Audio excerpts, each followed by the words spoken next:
All right, well, good afternoon, everyone. My name is Tiffany, and this is Grayce, and Becca will be joining us in a little bit. So we decided to do our presentation on climate change. And so with climate change, there is a system thinking called the iceberg model, and that is figuring out the interconnections and direct causes between problems that we are experiencing and that are needed to be identified.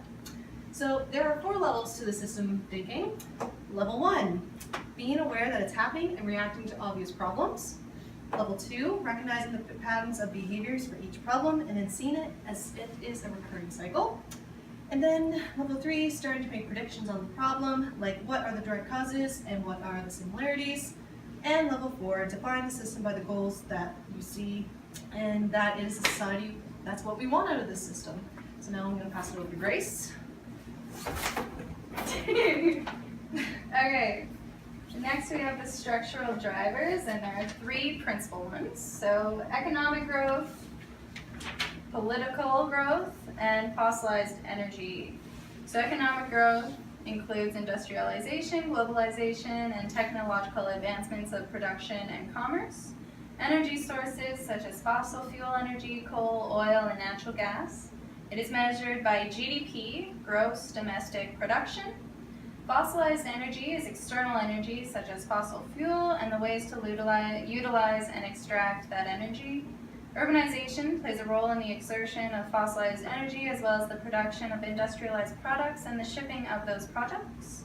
Population growth, economic growth, and fossilized energy are positively correlated with population growth. The higher the population, the greater need for economic growth and fossilized energy, which worsens the problem. Climate change and global warming is already starting to change the Earth. There needs to be actions taken in order to try and save the Earth from getting worse. Climate change is a change of climate that is attributed directly or indirectly to human activity, alternating the composition of the global atmosphere. There are 9 human-induced alterations to the Earth's subsystems: climate change, novel entities, land system change, atmosphere aerosol loading, stratosphere ozone depletion, biochemical flows, ocean acidification, biosphere integrity, and freshwater use. Causation effects of climate change: carbon dioxide, industrialization, urbanization, production of fossil fuels, population growth, overproduction of produce, technological advancement, and pollution. Alright, so the next thing we're going to talk about is how bad is the problem? Well, climate change occurs when there is too much global warming, and so over the last few decades, it has become an increasingly pressing issue. It has gotten to the point where it is considered to be the new normal. So, for example, consider the amount of increased number of hurricanes in North America. So there have been a lot of droughts, the unnatural number of wildfires these past 2 years that have elevated levels of flooding, which is largely due to the sheer amount of snow melting in the Arctic, and the dramatic change of seasons and countries. An example of this would be countries that have experienced snow for the first time in decades, such as Paris and Egypt. This problem causes panic and outrage in societies that have been known to result in a high number of deaths. This should never be considered normal. To prevent this reality, we need to stop climate change from progressing any further and to save the little amount of Earth that we can. Grayce. So causation effects of climate change. Carbon dioxide. So CO2 or carbon dioxide is the primary contributor to climate change. This is mostly due to the emission of fossil fuels into the atmosphere.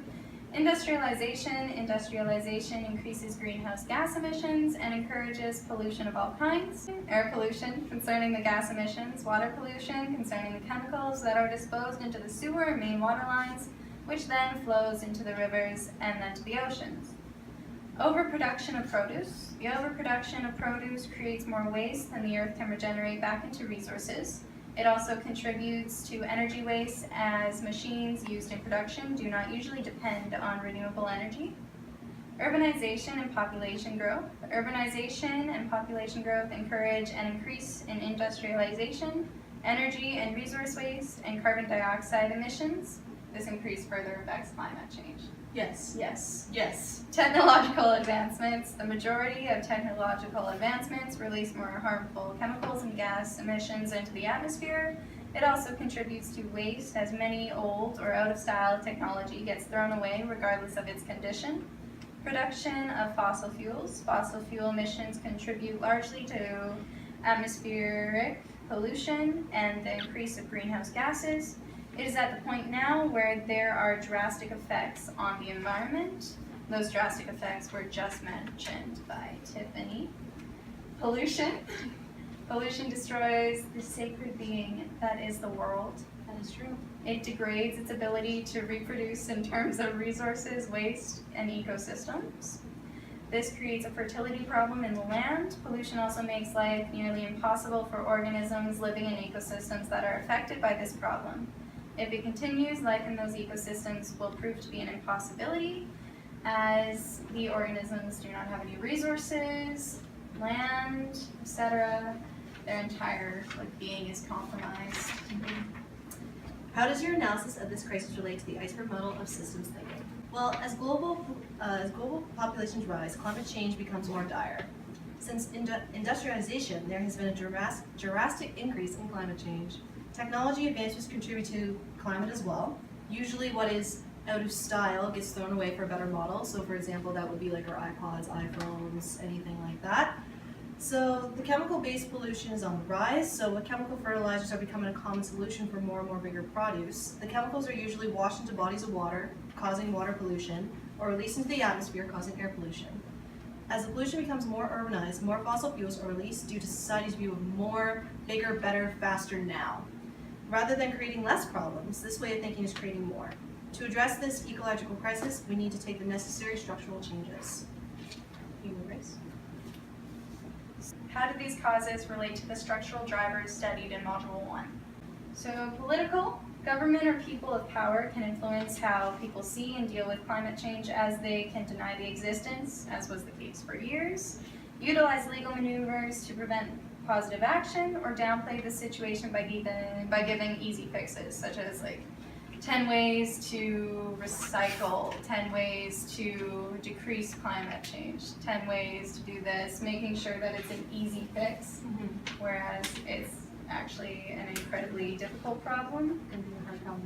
And then cultural, looking at solving climate change as a community-based issue. This means that climate change will be incorporated into the community as a strong value and will cause more people to care about solving the problem.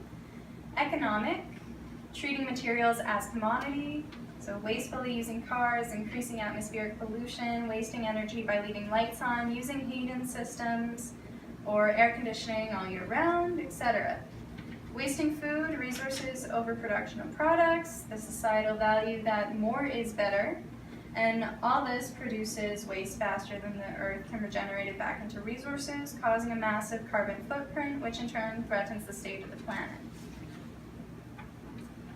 And so lastly, why do we need to intervene in this system? So we need to consult the government and also the big time companies. So this is because they have the power to influence climate change and society's perception if this problem is going to be positive or negative. So they also control the linear system of overproduction that produces more waste than the Earth can regenerate back into resources, and encourage the culture value of more, better is bigger, your worth is measured by how much you own. Lastly, how to intervene in the system. So first off, we need to stop emission growth. This is an immediate concern. If it exceeds 2%, there will be drastic consequences, more severe than those we have seen so far. Energy and resource waste needs to decrease. This can happen by changing the linear system of production. A linear system is not sensible on a finite planet, as it has many flaws. The system must be made into a cycle which will reduce its waste and help the planet to regenerate it into resources. This can only be accomplished by consulting the big-time companies and the government that have control over the system. Society needs to transition to renewable energy. This will decrease waste and encourage fair policies for workers. A rapid transition will help the problem from progressing any further before climate change is the new normal. We need to majorly decrease the use of and output of fossil fuel energy, which causes air pollution and greenhouse gases. This can be done by consulting developing and exporting agencies with a new environmentally friendly alternative for fossil fuel energy. This new alternative also ensures the jobs of people that work in the fossil fuel industry, as they will experience a just transition into the renewable energy industry. Yes. All right. So this is our presentation, so we want to thank you guys for coming. We really appreciate it. And we just want to say that climate change is happening. It's not a joke. Just saying, I don't care what Donald Trump says. But anyway, it is happening. And so we just can't stop it. That's past it. We just need to contain it. And so with this, we hope that this has changed your minds and that hopefully you can have a better look on the world. So thank you.